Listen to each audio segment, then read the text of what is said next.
행복 시작 불행 끝, 성공 시작 실패 끝. 신신문에 오신 것을 환영합니다. 아미타불. 벌써 또 신신문 강의 시작한 지가 이제 20회가 가까이 되니까 벌써 또 반년이 돼가네요. 오늘은 여러분들과 보살에 대해서 공부를 하도록 하겠습니다. 여러분들이 잘 아는 대로 보살은 대표적인 분이 문수보살, 보현보살, 또 대승불교권에서 가장 인기 있는 분은 관세음보살, 또 최근에 이제 신앙으로서 말법시대 신앙으로서 굉장히 뜨는 각광받는 부처님이 보살님이 지장보살. 그래서 우리 설법전에는 일단은 4대 보살님이 상이 모셔져 있어요. 그래서 이제 저쪽 끝에서 보면은 용을 타고 계신 분은 관세음보살이고, 그 옆에는 사자를 타고 계신 분은 문수보살, 또 이쪽에는 코끼리를 타고 계신 분은 보현보살, 그 다음에 삽살개를 타고 계신 분은 지장보살. 그래서 일반적으로 특히 중국에 4대 보살, 4대 영산이 있는데 그곳에 전부 다 모셔져 있는 대표적인 보살님들이에요. 그래서 이제 한국 불교에서는 보살이 뭐냐 이렇게 하면은 여신도 하고 하는데, 여자 신도가 보살이다 이렇게 하는 경우가 있어요. 그거는 정확하게는 틀린 이야기예요. 틀린 이야기. 물론 어머니의 사랑을 보살로 표현은 할 수 있지만 여자 신도가 보살 아니고, 또 하나는 무속인들을 보살이라고 하는 경우도 있는데, 두 가지는 정확하게 틀린 이야기들이에요. 그래서 저희는 남 신도든 여신도든 서로 상호간에 법우라고 부르라고 하는 법우, 진리의 친구 이런 뜻이에요. 이렇게 가장 좋은 용어이기 때문에 요즘은 이제 한 6, 7년 동안 불교 텔레비전 방송에서 계속 법우라고 불러라 했더니 많은 분들이 이제 법우라는 말로 익숙해져 가니까 너무너무 고마운 거예요. 그래서 요즘에는 도반이라는 말을 쓰는데, 도반이라고 하는 것은 길을 같이 가는 반려자, 또 이제 옛날에는 스님들 간에 도를 닦아가면서 서로 절차탕마하는 벗을 말하는 것인데, 그 용어가 정확하게 제가 불자들한테 맞는지 잘 모르겠어요. 제가 불자들끼리는 도반이라고 해가면서 서로 탐진치 만해를 다 부리고 살으니까 그건 조금 조심해야 되는 용어일 것 같아요. 그래서 진리의 법, 그래서 법우, 가장 좋은 용어고, 보살이라고 하는 용어는 여보부님들한테도 써도 안 되고 또 무속인들한테 써도 안 되는 용어예요. 그러니까 그건 안 되는 용어는 여러분들이 안 쓰셔야 되고, 원래 보살이라고 하는 이야기는 반야심경에는 보리살타 이렇게 4글자로 써 있어요. 그죠? 보리살타의 반야 바람이다 이러다 오는데, 보리살타, 보살이 반야 바람일다를 의지하고 이렇게 나오는데, 그래서 이제 어느 분을 보리살타라고 하냐, 원래 인도 말로는 보디사트와 그래갖고 그걸 한자로 보다 보니까 보리살타, 원래 발음은 보디사트와가 맞아요. 보디사트와인데 중국말로도 이제 그렇게 거의 그렇게 발음이 나오는데, 우리는 이제 그거를 더 줄여서 보살, 부사, 관세음 보살 그렇게. 그래서 이제 그런 보살은 뭐 하는 분이냐? 관세음 보살님도 계시고, 지장 보살님도 계시고, 문수 보살님도 계시고, 보현 보살님도 계신다. 이분들은 보리라고 하는 뜻은 보디 되는데 깨달음 이런 뜻이라고 그랬어요. 깨달음이라고 하는 것은 우리 대한민국 불자들이 제일 착각하는 말이 깨달음이라는 단어인데, 깨달음이라는 것은 착한 마음, 선한 마음, 자비로운 마음을 내는 것을 우리가 그 깨달음이라고 한다. 그렇게 잘 기억해야 돼요. 여러분들이 무슨 앉아있다가 딱 도통해가지고 철사를 국수로 만들었다, 그 흰떡가래 갖다가 철근을 만들었다 하는 거, 그런 거 보고 깨달았다고 하는 게 아니라 철저하게 자비의 마음을 낼 수 있느냐 없느냐, 그걸 우리가 깨달았다 깨닫지 않았다 이렇게 표현한다고 그랬어요. 그래서 그러면 깨달음을 내는 사트와 또는 사타 이렇게 하면 사람, 유정 이런 뜻이에요. 사람이라는 뜻이 사트와 또는 사타, 보디사타 그렇게 하니까 깨달음을 추구하는 사람. 근데 그 깨달음을 추구하는 사람이라고 그랬어요. 그러면 다른 불교 수행자들은 깨달음을 추구하지 않냐? 이렇게 얘기할 수 있어요. 그러니까 우리가 성문연각이라고 하는 성문승, 연각승은 원칙적으로 보리를 깨달으려고 하는 분들이 아니라 그분들은 윤회로부터 벗어나는 데 목표가 있기 때문에 보살이라고 부르지 않는 거예요. 그러니까 관세음 보살이나 지장보살, 또 문수보살이나 보현보살님은 그분들은 깨달음을, 보리를 추구하는 그 사람, 수행자 이런 뜻이니까 보리를 추구하느냐 안 하느냐, 그걸 원하냐 원하지 않느냐에 따라 굉장히 중요한 부분들이 되는 거예요. 그러니까 여러분들이 보리라고 하는 말을 꼭 기억을 하셔야 돼요. 착한 마음, 선한 마음, 자비심, 이거를 내려고 하는 사람이냐 아니냐, 그런 불교 수행자냐 아니냐, 이게 만약에 착한 마음, 선한 마음, 자비로운 마음을 내려고 하게 되면 보살이 될 수 있는 거예요. 보살이. 물론 선한 마음, 착한 마음, 또 자비심이라고 하는 것은 구체적으로는 6가지를 표현을 해요. 여러분들이 용어로 잘 아는 육바라밀이라고 하는 게 그게 바로 그런 거예요.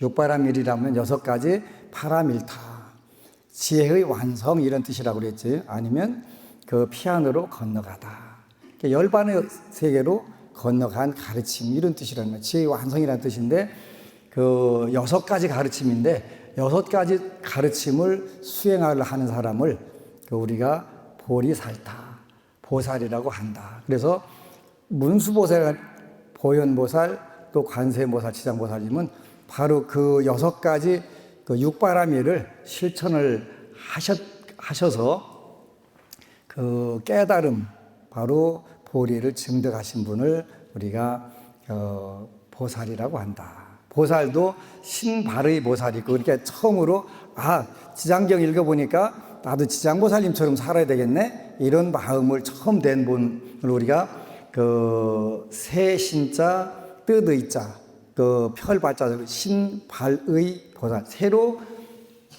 보리심을 낸 그러한 수행자 이런 뜻으로 해서 신발의 보살 이렇게 표현하는 거예요. 그리고 이제 오랫동안 수행을 해서 크게 깨달음을 이룬 분, 자비심을 이룬 분을 우리가 보살, 마하살, 보디사트와 마하사트와, 천수경 신묘장구 대단안에 보면 보디사트와 마하사트와, 이렇게 보살, 마하살 이렇게 표현하잖아요. 그래서 관세음보살이나 지장보살, 문수보살, 보현보살은 그 보살 중에서도 대보살이시니까 보살, 마하살 이렇게 표현하는 거예요. 아발로키테스와라, 보디사트와 마하사트와 이렇게 하니까 관자재, 보살, 마하살 이렇게 표현한단 말이에요. 그럼 그분들은 뭘 수행했냐 이렇게 하게 되면 수행한 방법들이 다르다고 그랬어요.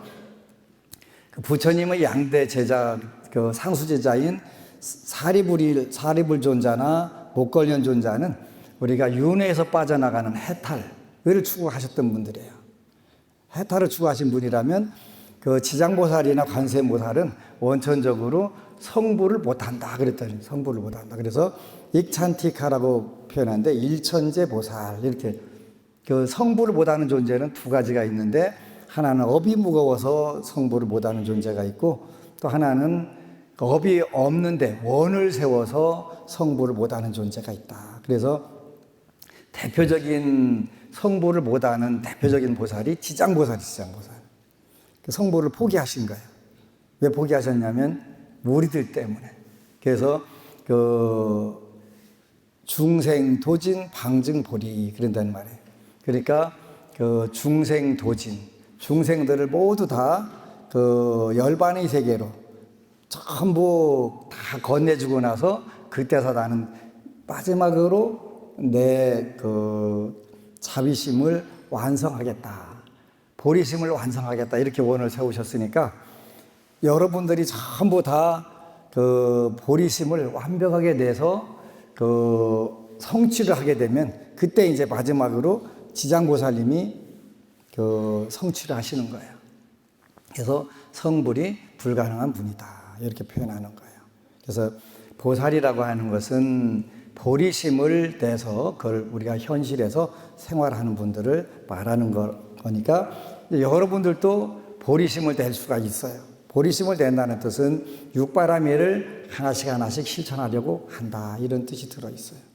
육바라밀이라고 하는 것은 보시바라밀, 지게바라밀, 인욕바라밀, 그 정진바라밀, 선정바라밀, 지혜바라밀 이렇게 6가지인데 그래서 이제 지난주에는 수계식을 했어요.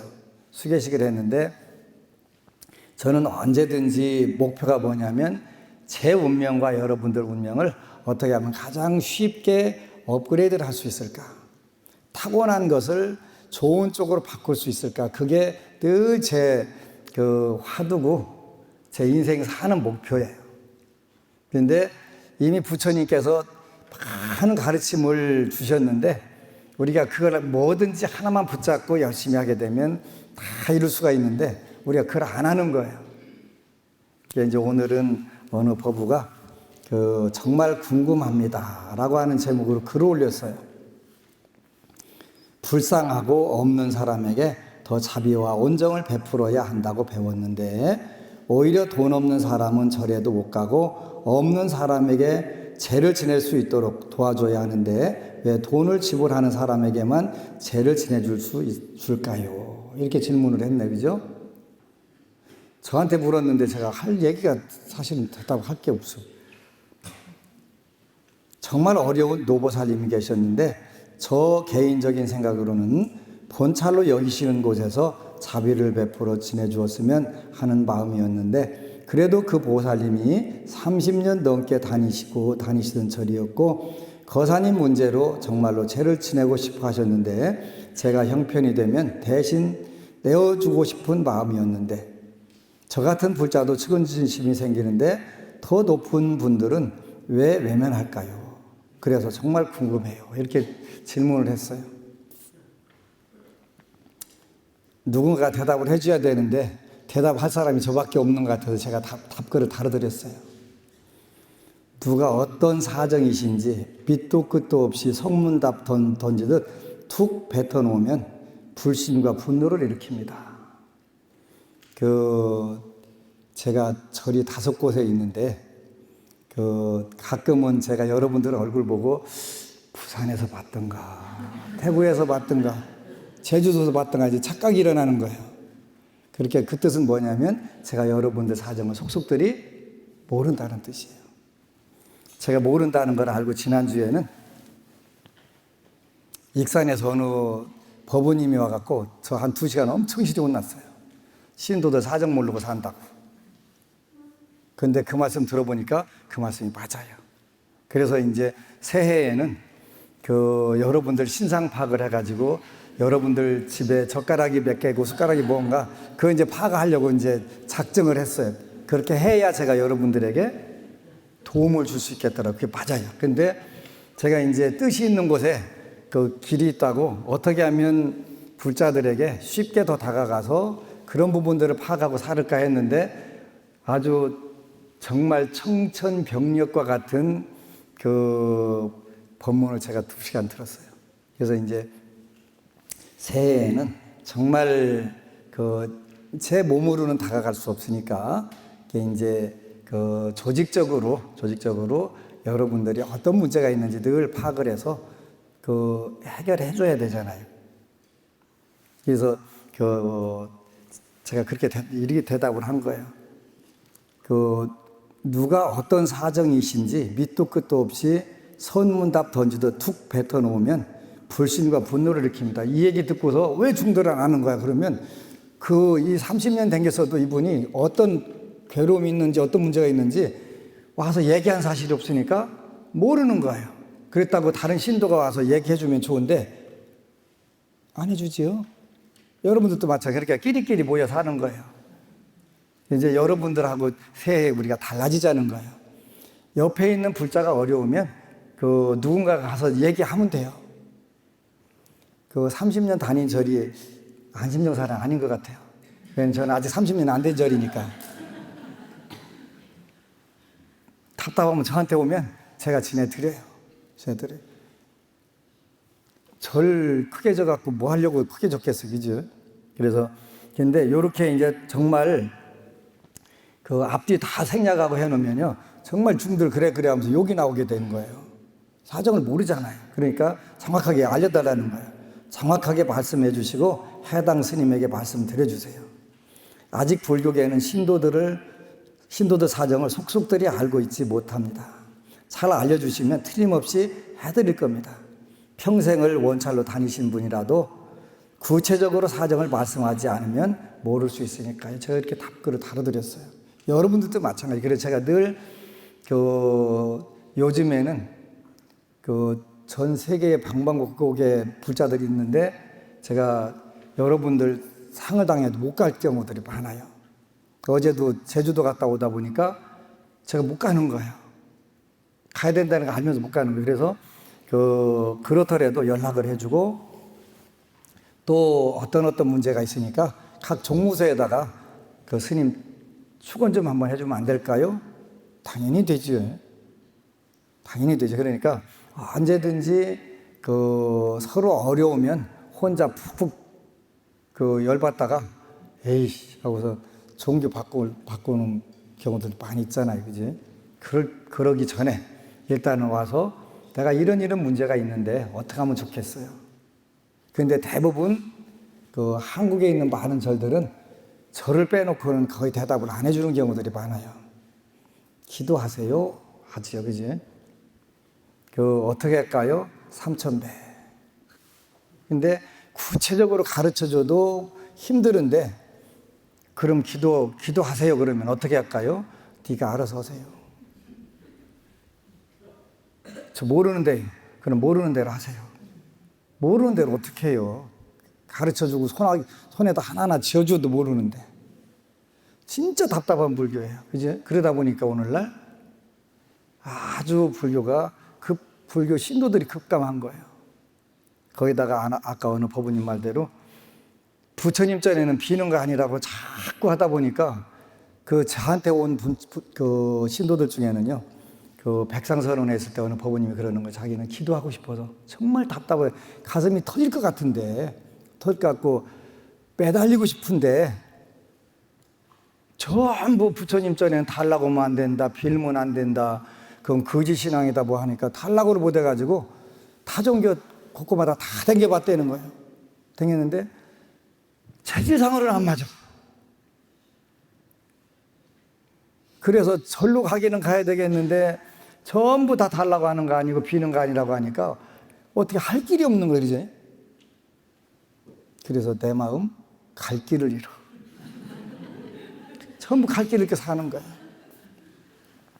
근데 부처님 전에 달라고 하지 말라는 조항이 어디 있는지 저는 그걸 모르겠어요. 아직도 못 찾았어요. 명색이 불교학 박사니까 20몇 년 동안 불교 공부를 했는데도 그 구절을 내가 찾을 수가 없어요. 근데 부처님 전에 달라고 하는 구절들은 많이 나오는 것 같아요. 그죠? 네가 내 이름 한 번만 부르면 28가지 다 이루어줄게. 7가지 이루어줄게. 48가지 다 이루어줄게. 해줄게. 다.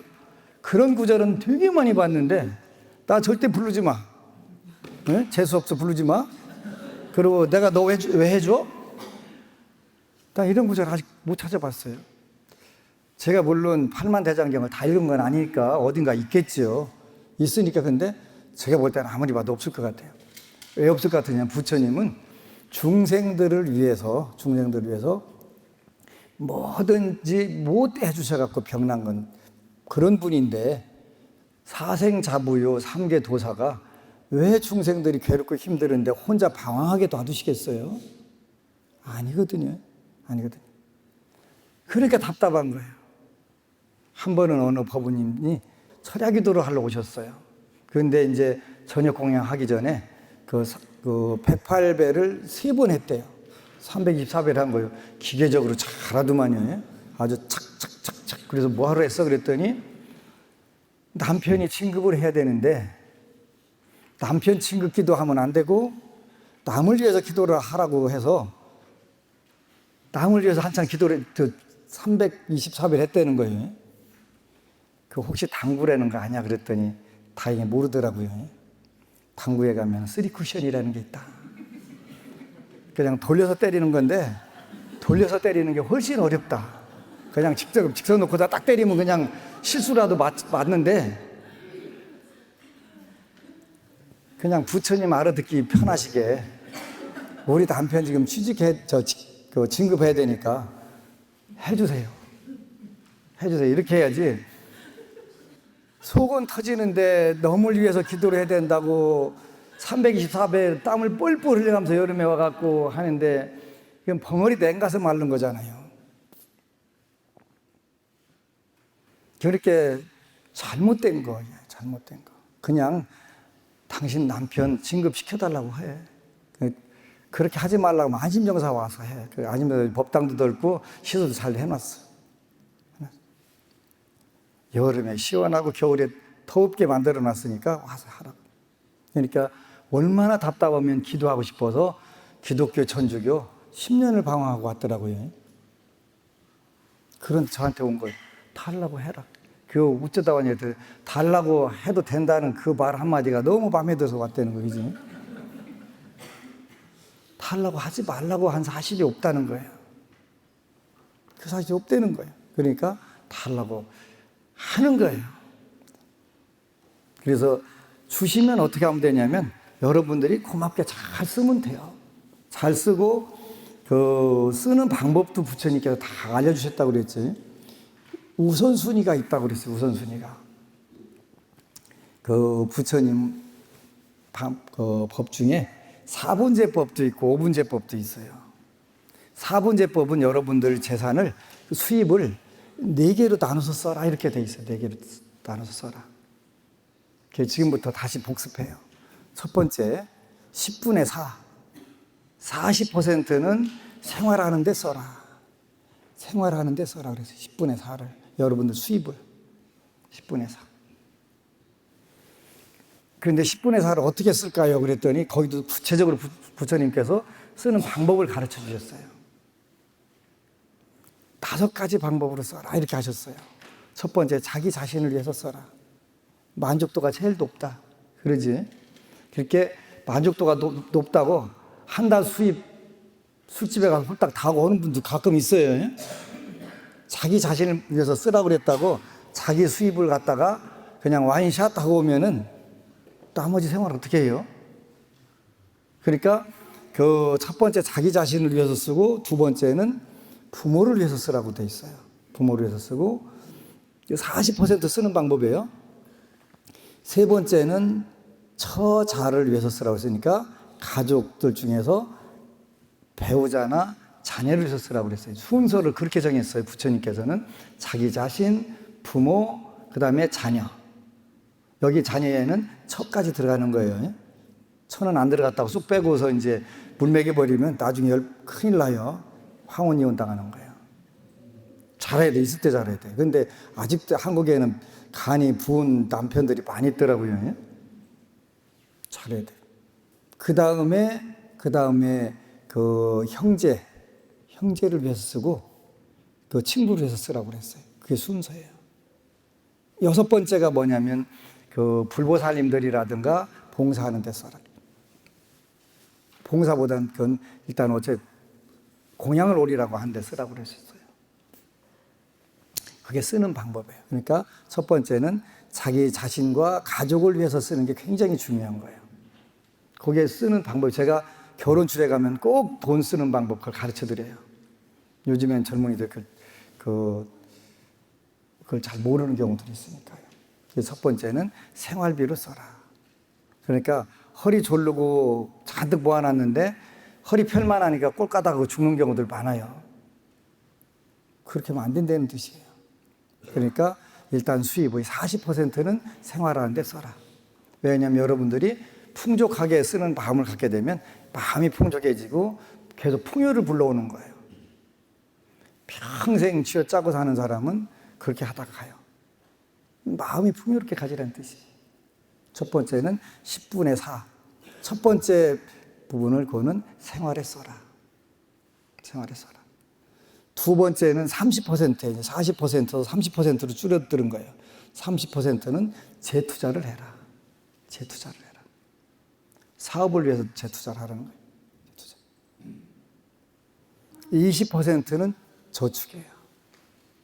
20% 저축. 지구상에서 20% 저축률 되는 나라가 아마 한 나라 있을 거예요. 일본. 일본은 정말 자원이라든가 이런 부분에서 부족한 나라인데 현재는 중국이 G2라고 하지만 모든 부분에서 일본이 G2에 더 가까워요. 두 번째 잘 사는 나라라는 뜻이에요. 전체 국민들이 다 잘 사는 부분에서는 일본이 훨씬 20% 저축을 하는 거예요. 부처님 가르치면 그대로 실천하는 거예요. 그 다음에 10%는 다 합치니까 40, 30, 20, 10 빼면 100대요. 그죠? 10%는 봉사활동하고 공양 올리는 데 써라. 이렇게 된 거예요. 그렇게 쓰는 거예요. 그러면 여러분들이 잠깐이면 풍요로워지는 거예요. 왜 그러냐면 그것이 우리가 보살이 수행하는 6가지 가르침 중에 첫 번째 보시바람이 되는 거예요. 보시바람이.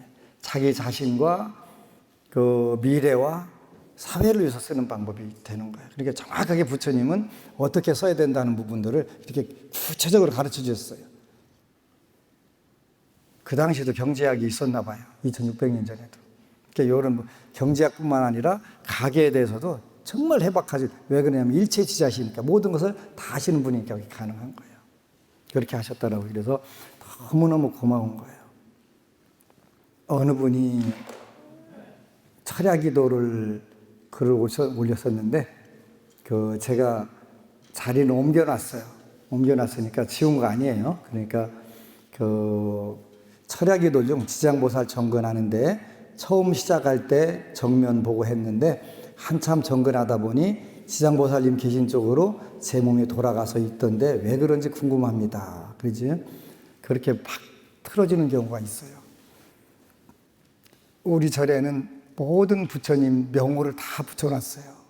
붙여놓은 이유가 있어요. 일단은 여러분들이 평생 우리 속담에 밤새도록 울고서 누구 죽었냐고 물어본다는 뜻이 있는데 평생 절에 댕겨도 저분이 누구냐고 물어보면 모르는 거예요. 그렇지? 모르는 거예요.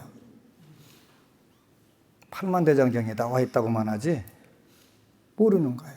그래서 첫 번째는 안심병사 와서 저분이 누굴까 그러면 이름표 보니까 이름표를 명패라고 해. 그죠? 명패라고. 근데 이름표를 보니까 지장보살님이시네. 지장보살님. 지장보살님은 삽살개를 타고 오셨어요. 그죠? 그거는 이제 중국의 구화산에 있는 김교각 지장왕 보살님이 신라에서 토종 삽살개를 한 마리 데리고 구화산까지 가셨는데 호랑이를 물리치셨대요. 그리고 영물인 거예요. 귀를 한쪽은 위로 올리고 한쪽은 아래로 내렸는데 여기는 좀 덜 표현이 됐는데 한쪽으로는 위로 올린 쪽은 불보살님들이 법문을 듣고 아래쪽으로는 중생들이 소리를 들으셔 같이 김교각 지정왕 보살님 성불을 하실 때 같이 성불을 하신 거예요. 그래서 불단에 올라가실 수 있는 거예요. 여러분들 못 올라가요, 불단에? 청소하려고 올라가는 거 말고 저기 가서 저렇게 앉아있는 거 말고 그런 거예요. 그래서 하여튼 반드시 누군가를 알고 해야 돼. 그런데 이제 명패를 붙여놨으니까 기도하다 보니까 몸이 틀어지더라. 틀어지게 돼 있어요. 혹시 기도하다 열심히 하다 보니까 문 밖으로 이렇게 틀어진 경우도 있었어요. 30년 동안, 27년 동안 한 분 있었어요. 그래서 산신각 가서 기도하라고 그랬더니 눈 뜨고 보니까 분명히 앞을 보고 했는데 뒤로 돌아진 거, 그지? 너는 나가라 그런 뜻이, 나가라. 근데 이제 그런 경우가 딱 한 경우 있었는데 그분은 나가서 바로 돌아가셨어요. 그래서 제가 신신당부를 했어요. 음식을 먹으면 안 되는 음식이 있다. 주로 지장경에 나오는 자라 빼놓고 4가지가 있다. 개고기, 뱀고기, 노루, 염소고기가 있다. 근데 이제 그분은 개고기를 경상도에서 오셨는데 개고기를 좋아하더라고요. 먹으면 당신은 틀림없이 생명의 손상을 입는다 그랬더니 혹시 다른 동네 가서 먹으면 괜찮을까요? 해갖고 다른 동네 가서 먹고 괜찮을 줄 알았는데 돌아가셨어요. 이렇게 요 몸이 틀어지는 경우 있는데 그거는 그 명패를 붙여놓은 이유가 여러분들 기도하다가 몸이 틀어지면 그쪽 이름을 불러라 그래서 또 붙여놓은 이유가 2번째예요. 모르면 도대체 누군지를 몰라서 우물거리다 말을 거 아니겠어요? 그래서 그런 거예요. 그래서 이상한 부분은 없고 그렇게 하면 돼요. 또 한 법우님은 그런 글을 올렸어요. 스님 법문은 빈말 하나 없이 99.9999 진심이란 걸 다시 한번 깨닫게 되는군요. 법문 중에 자주 말씀하시던 부산도량의 오드리 헵번님의 말씀 중에 스님 법문은 몇 년 전에는 뻥이라고 생각했는데 제 말이 그랬었다는 거예요. 시간이 지나면서 전부 현실이 된다고 하시는 법문. 법문 때 앞에 앉으면 가피가 빠르다는 말씀.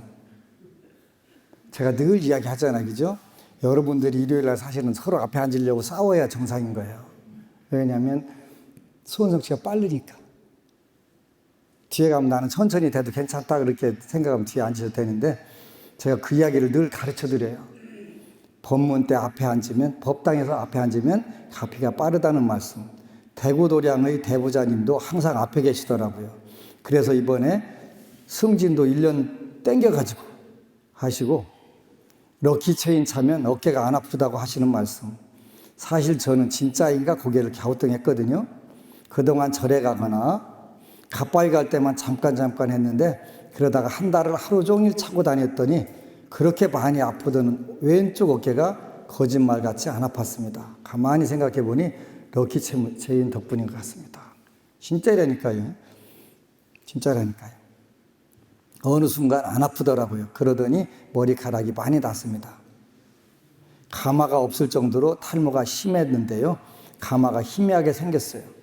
미용실 원장님도 머리숱이 많이 올라왔다고 전에는 완전히 없었는데 사실 소원표에도 머리카락 많이 나게 해달라고 올렸거든요. 별거 다 해야 돼요. 그렇죠? 근데 그게 본인 문제 중에 제일 중요한 문제잖아요. 머리카락. 근데 머리카락도 나더라는 거예요. 소원표에다 넣고 기도를 하니까. 사실 소원표에도 머리카락 많이 나게 해달라고 올렸거든요.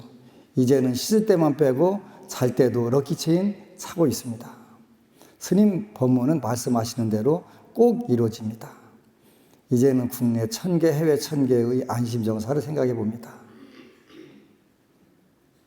100개만 하라고 100개만. 그리고 제주도량의 개원도 축하드립니다. 이런 얘기죠. 그래서 당연한 거예요. 당연한 게 왜냐하면 제가 여러분들에게 왜 거짓말 하겠어요. 그죠? 절대로 거짓말 안 해요. 늘 되는 것만 가르쳐 주는 거예요. 그러니까 여러분들이 보살이 되려면 육바라밀을 실천해야 되는데 육바라밀 실천하는 거는 이제 보시, 지계, 인욕, 정진, 선정, 반야 그 6종목을 여러분들이 조금씩 하나씩 공부를 하는 거예요. 하다 보면 이제 그래서 이제 집중적으로 하는 거예요. 요즘에 여러분들이 시장경을 제가 읽히는 이유가 있어요. 시장경을 읽게 되면은 여러분들이 몇 동만 읽으면 이제 겁나서 함부로 행동을 못 해요. 그죠?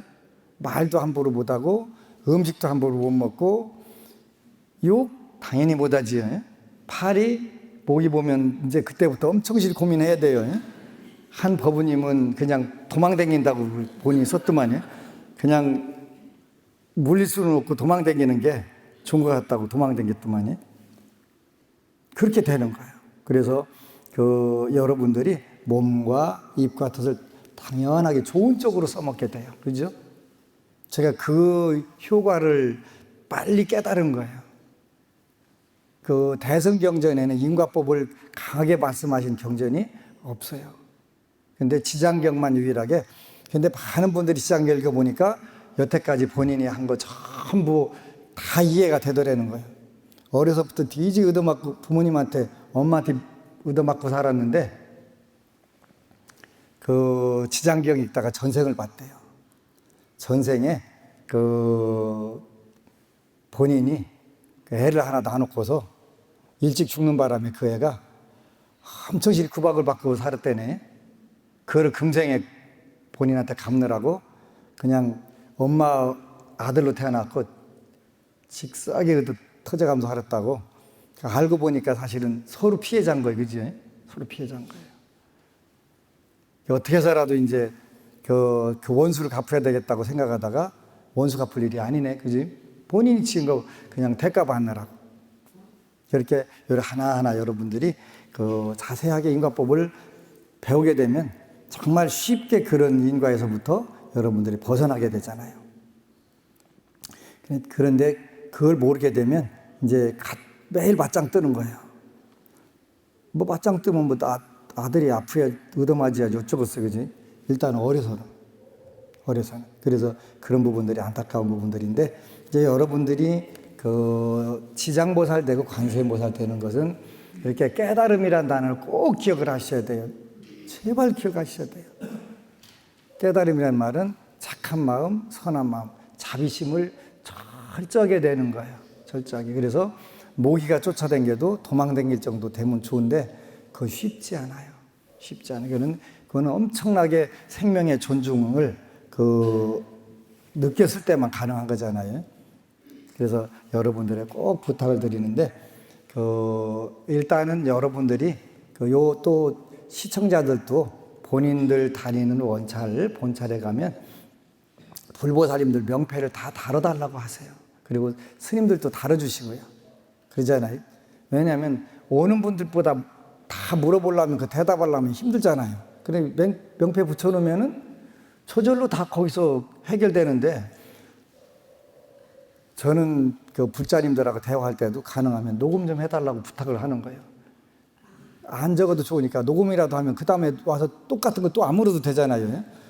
일껏 한 2시간 물어놓고서 그 다음에 와서 뭐라고 하셨지요? 그러면 얼마나 답답해. 그지? 아니 본인이 기억을 해야 되니까 녹음 가지고 오라고 제발. 그랬더니 한 스님이 저한테 오셨다가 녹음 말씀해 주시는 거 녹음해도 돼요? 녹음하는 게 우리는 녹화해서 다 띄우네. 그러지. 녹화해서 다 띄우잖아요. 유튜브로 다 띄운다고. 왜냐하면 그래도 똑같은 얘기 오는 분마다 어느 분은 여름 휴가 받아갖고 72시간 동안을 계속 논스톱으로 들었다는 거예요. 근데 와서 다시 또 물어보는 거예요. 지장기도 어떻게 하는 거냐고요. 그게 중생이니까 또 당연히 대답해 줘야 되는 건 맞는 거예요. 그래도 이제 여러분들이 그렇게 정확하게 하나씩 체크를 하게 되면 제가 좀 더 여러분들을 위해서 좋은 서비스를 할 수가 있잖아요.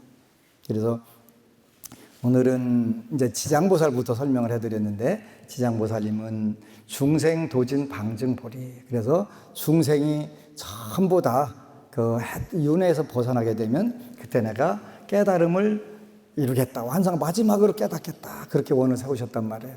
우리는 그렇게 안 돼요. 선착순 뛰면 일단은 먼저 가고 도착하고 봐야지. 그러잖아요. 한 발짝이라도 먼저 가 있어야지. 돌았어요. 그지? 중생이 도른 거예요. 중생이. 지장보살은 앞장 안 서시죠. 근데 우리는 지장보살이 아니기 때문에 한 발짝으로 내 앞에다 큰 감 놔야 되고 뭐든지 그렇게 해야 된다는 말이에요. 그래서 이제 우리가 그건 당연한 거고, 그러면서 여러분들이 좋은 위치에 서고 좋은 일을 하게 되면 이제 그때 더 적극적으로 해주는 거예요. 그래서 사분제법이 있다 그랬어요. 사분제법. 첫 번째 어디다 쓰라고 그랬어요?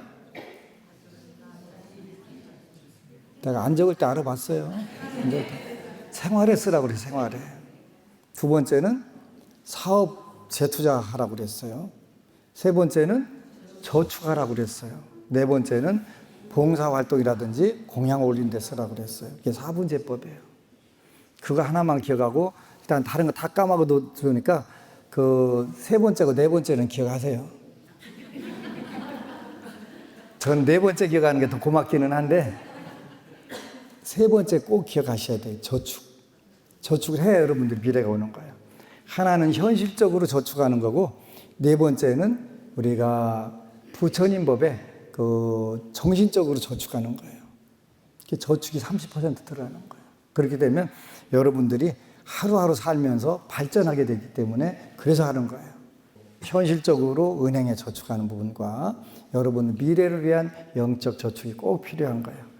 그렇게 하다 보면 금생에도 얼마든지 운명이라고 하는 것을 업그레이드 할 수 있어요. 아까 아침에 재지낸 분이 그 가족분이 10개 소원표에서 9개를 이뤘대요. 그래서 하나는 뭔데 그랬더니 나 술 끊는 거예요. 본인 술 끊는 건 아직 안 되셨대. 부인이 10개 소원표를 적어갖고 기도했는데 9개 갖고 집도 사고 뭣도 사고 다 했는데 남편 당사자 술 끊는 것만 아직 그게 안 됐다고 그래서 그래요. 아직 그 별거 아니니까 그잖아요. 그랬다고 너무너무 신나는 불교 신앙생활을 한다고 해서 정말 고마웠어요. 여러분들도 마찬가지로 다 할 수 있어요. 그냥 개운개운하게 다 하려고 하세요. 다 하려고. 아시겠지요? 대답 안 하시는 분들은 모르시겠지요? 아시겠지요? 아미타불. 그리고 여러분 사랑합니다.